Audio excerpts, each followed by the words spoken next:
Welcome, everyone. I'm Greg Stanley. This is Wes Warren. He's a 20-year veteran in the trenches of practice building. Today, we want to talk about marketing. In interaction with Wes, he talked about some of the things that I don't think many people know that can cause your marketing to deeply disappoint or to fail you. Wes, what is your thoughts on that? Yeah, there's a lot of things actually that can cause marketing to fail. Right from the actual ad itself, all the way, how the phones are answered, then of course how they're treated, how the case presentation is done. It can fail in many different ways. So we're going to talk about the major reasons why it fails. Okay, so number one is not having a great offer to come to the practice. So it doesn't matter if you're doing pay-per-click, doing old postcards, on Facebook. If the offer isn't good, you're gonna struggle right off the chute. And so, what's a good offer? That's the question everybody asks. What should I be offering? And it varies in the areas. So some areas you have to be really aggressive. Most areas, I would say you don't have to be ultra aggressive, but we see offers ranging from exam, X-ray, and cleaning, starting at $99 all the way down to $29, with kind of a sweet spot of $59. I would say most areas, 59 is going to work. But you got to do your homework here. You got to look around, see what other offers are out there, do some searches for yourself in your area and see what kind of offers are being thrown at you. And you got to at least be there or better. So that's rule number one to look at. Number two would be having a landing page. This is probably for pay-per-click. A landing page is where when somebody clicks on your offer, it doesn't just go to your website. It goes to a special page on your website that's designed to convert that person. Obviously, the phone number's right up top. The address with the map is right there. The offer is really spelled out. You've got some testimonials underneath that. You talk about the practice a little bit beneath that, but it's really designed to convert that person. So that's the second mistake we see. The third mistake is just your general online presence. You have to have a fair amount of Google reviews. So everybody uses Google. So when they do a search, even if you've got a postcard, they're going to go on, jump online. Okay. And so you've got to have a good Google review presence.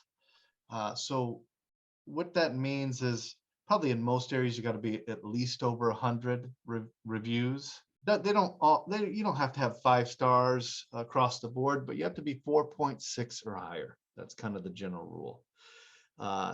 It is helpful to be the best in the area in terms of quantity of reviews. So if you're to pull up a map, type in dentist and do your zip code, you're going to see everybody pull up, and you want to look and see how many reviews everybody has. You want to be near the top, if not the top. That has to be done now with marketing. So all the marketing you're doing, even like I said, even if it's a postcard, they're jumping online and they're continuing their fact finding about your practice there. And if you don't have this all set up correctly, you literally could be marketing this person into somebody else's practice because their website caught their eye. So these are the things right out the chute that you need to look for and fix. Those are the big ones as far as the ads themselves. But I would say more likely than not, the problem usually is internal. The big thing would be the phones. We beat on this a lot, Greg, but the phones with marketing patients can be death to marketing. Yeah.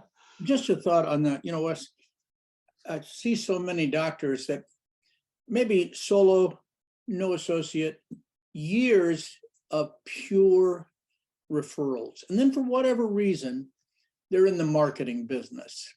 And here they come, these people that are skeptical and hesitant, and they're almost too quick to judge them as bad people, bad patients, bad everything, when in truth, they really need a conditioning, as you say, phone call. They need a conditioning call to help warm them up, show that we're interested in them, interested in their problem, and get them in the office. And then really, there's even more steps after that, but they are not referral patients. The word is conditioning. Yeah, you have to, referral patients are referred by somebody. These people aren't, and so they treat you differently. They're not bad people. They're just coming in a different way, and so they treat you with less respect, let's put it that way, because of how they're coming in, less trust in you. I think it's almost comical how that we give these people, these lesser beings, so to speak, marketing patients, we give them to the associate and hope for a wonderful outcome, just like the owner. And without all the conditioning, all the steps and preparation, that ends badly. Oh, it ends in zero. I mean, if you track it all the way to the end, this is what happens. You market 20 patients to call your office.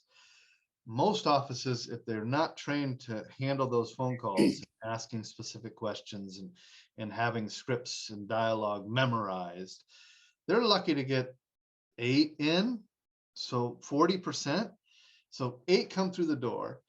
And then if you just treat them like every other patient, send them to the associate, it can be 0 for 8. And if you add it all up, you're 0 for 20. And you just conclude marketing doesn't work. So first thing is you got to get the phone right. You should be able to get between 16 and 18 of these people through the door.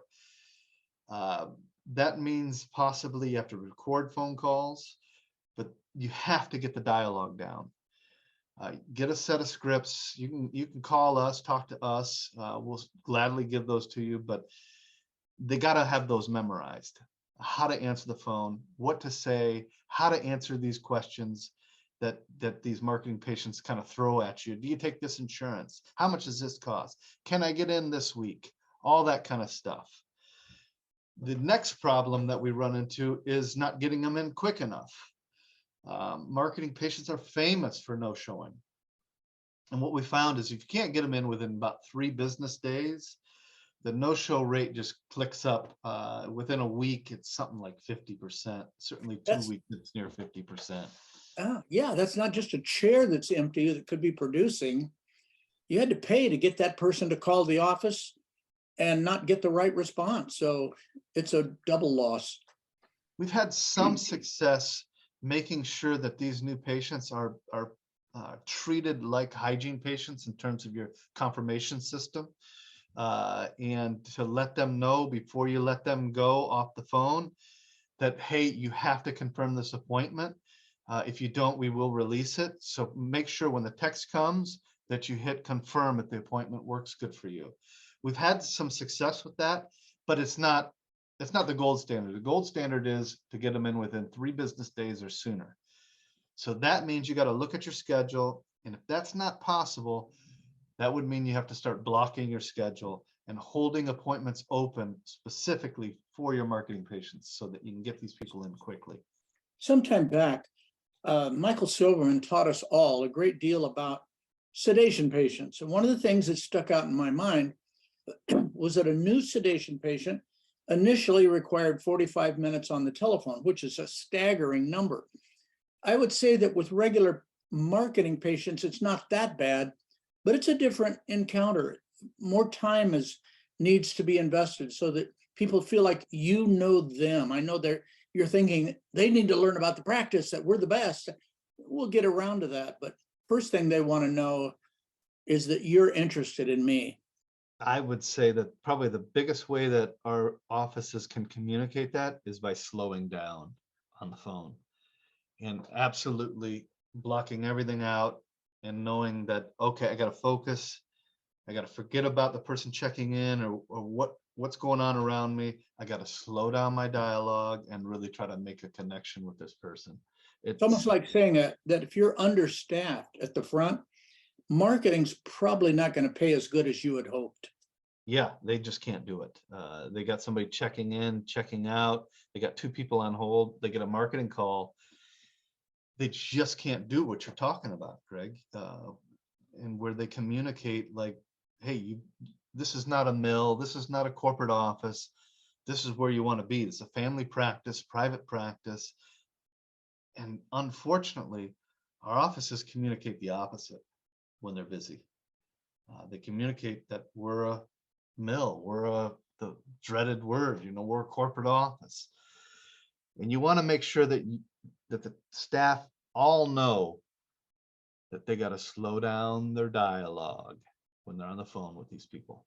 One thing that's changed too, in contrast, the patients we were getting 10, 15 years ago, usually through mail, television, radio, et cetera, those people were incredibly hard to handle.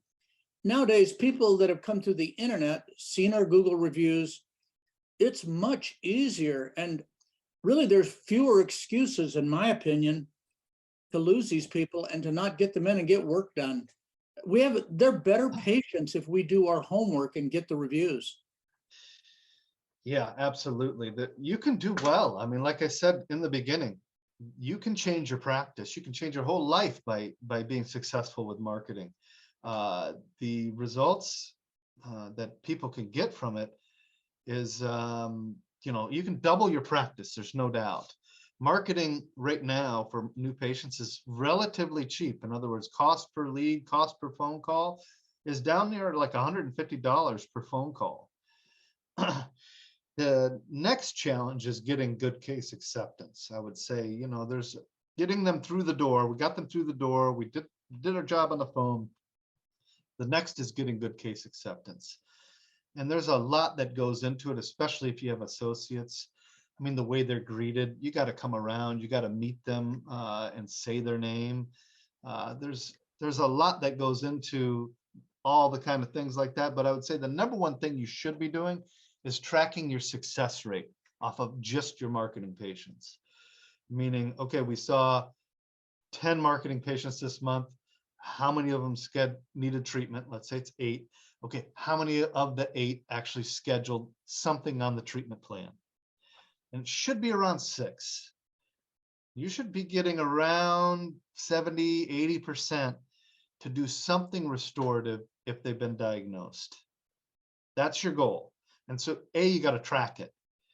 And then B, you got to figure out if you're below that, which is very common. It's very common to be at 30%, which is what you would conclude marketing stinks and I'm going to quit.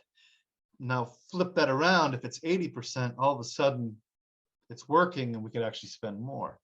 You got to figure out why it's not happening for you. And there's a couple reasons typically that causes that. Number one is that whole speech of what is happiness? Happiness is reality exceeding expectation. They come in and their reality is they think they need nothing. And you're going to hit them with $2,000 worth of treatment. And that usually goes very poorly because their reality is I need nothing, and you're going to hit them with a bunch. And so they're very unhappy. So you've got to start with what we call pre-assessing, where the team, whether it's a hygienist or the assistant, is taking the x-rays, charting their existing dentistry, and start warming the patient up to the reality that I'm seeing some issues here that are probably going to be addressed by the doctor. I can't tell you definitively, but a lot of times when I see this, the doctor is going to recommend a crown in this situation. And here's why. They can do a lot of the heavy lifting and really start conditioning the patient so that their reality starts shifting towards, I might need some treatment before you step in the room. That's critical that happens with marketing patients. Number 2, when you step in the room, you got to realize that not everybody, marketing patients aren't ready to spend like your traditional referral patients. You have to step in the room knowing that, who you're dealing with. Is this a marketing patient? Is this an insurance-driven patient? Is this a referral patient? Because it does make a difference how you interact with them.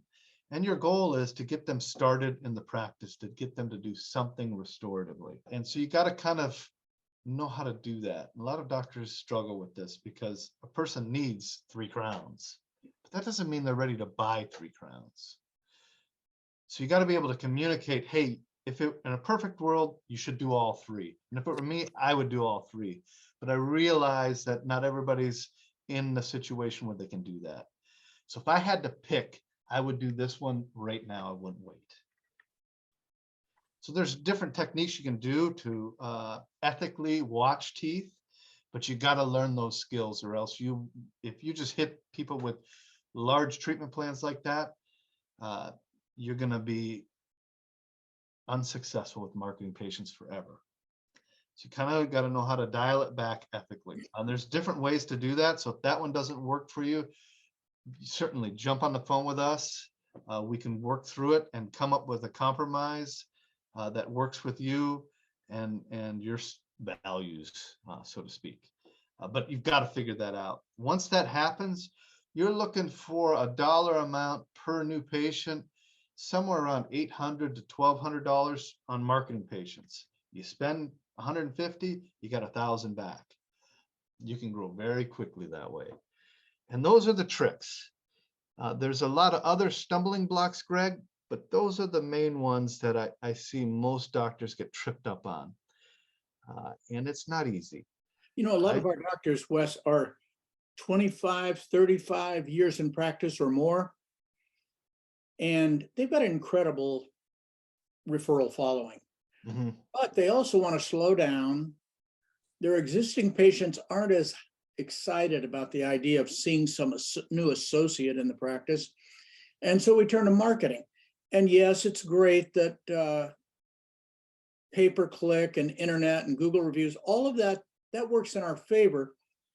But if we don't take these things we've talked about today to heart, it's pretty much a perfect formula for a bad outcome. And staff who are used to, spoiled by just basically, getting the ball to the doctor, it's like getting the ball to Michael Jordan when he was on the court.